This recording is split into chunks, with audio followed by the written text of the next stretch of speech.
President-elect Barack Obama. Yeah, I was crying. A lot of us were crying. We've been looking for the world to change.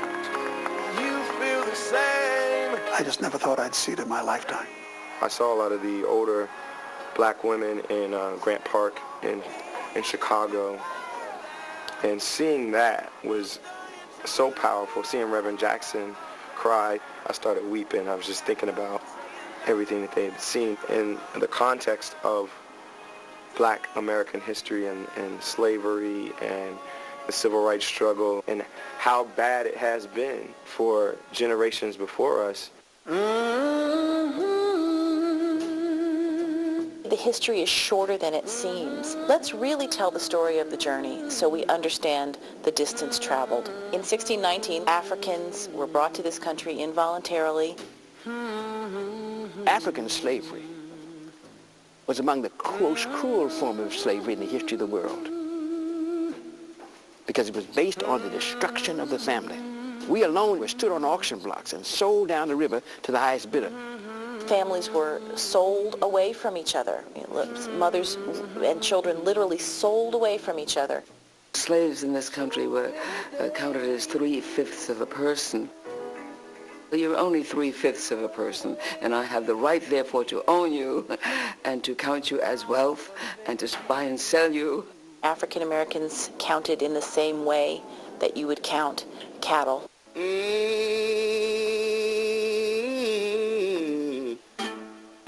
The lynchings, the untold numbers of violence acts against black people, where blacks were killed, lynched, drowned, bodies belched up by rivers and creeks.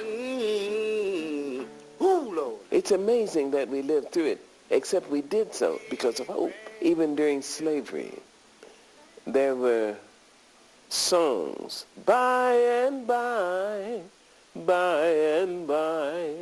I'm gonna lay down this heavy load.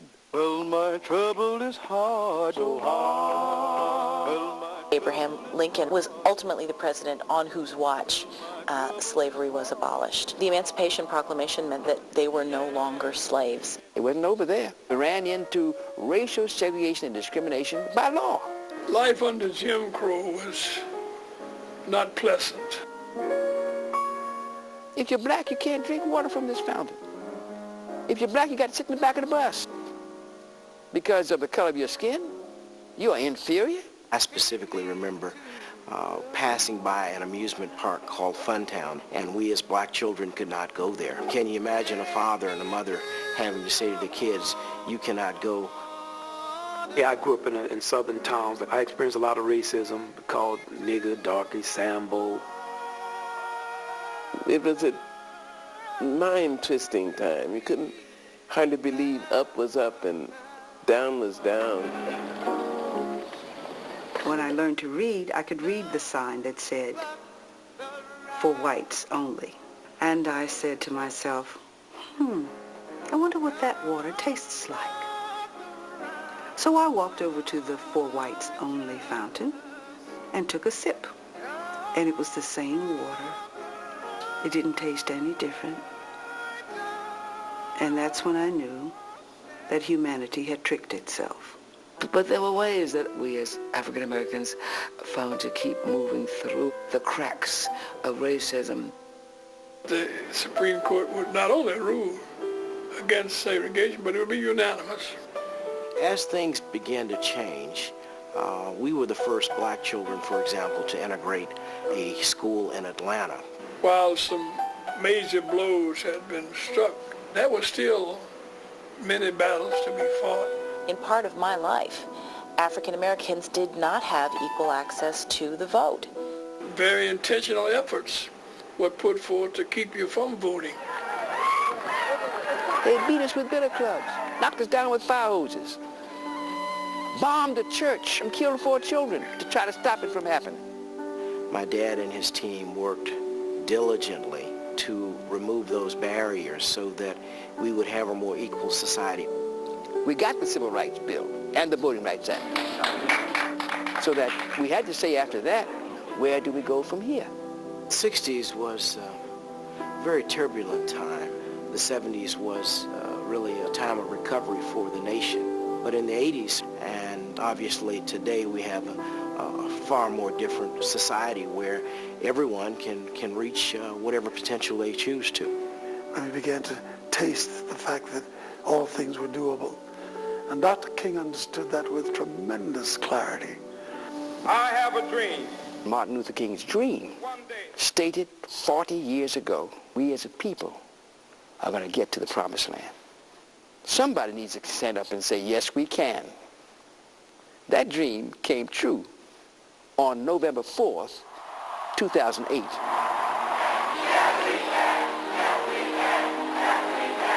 The wonderful thing about it was not restricted to black people. I saw just as many white people weeping and rejoicing. That night, the people were united, and it was beautiful to see. I was in Atlanta at the Ebenezer Church. That room just went up in an eruption of positive energy that I have never seen in my life. And I said, I'm sure my mom and dad are looking down, smiling on our nation. I was thinking about my great uncle, above all, who was born in 1883, if he would see that a non-white person could be president. It was something that would shock him. We have moved beyond the restriction of color. It probably took somebody who was bridging black and white to be the first black man to get elected. People who looked like him were slaves 140 years ago. It doesn't mean everything's fixed. It doesn't mean everything's better. But it is a huge thing. I think January the 20th, 2009, will go down in history as a day when people will be encouraged to believe that you can do it if you put your mind to it. We're on the move and no wave of racism can stop us. Yes, sir. We got the message, Martin. And you look now and you see the President of the United States of America, Barack Obama, the dignity with which he begins to take the leadership of this nation and his focus. That was what Dr. King wanted to see. This is a day that we will remember forever. We will all know that this is a day when something very profound has changed. I will tell the story how we overcome, and I'll tell it to somebody by and by. You see? So there was hope. A long time coming, but I know a change gonna come.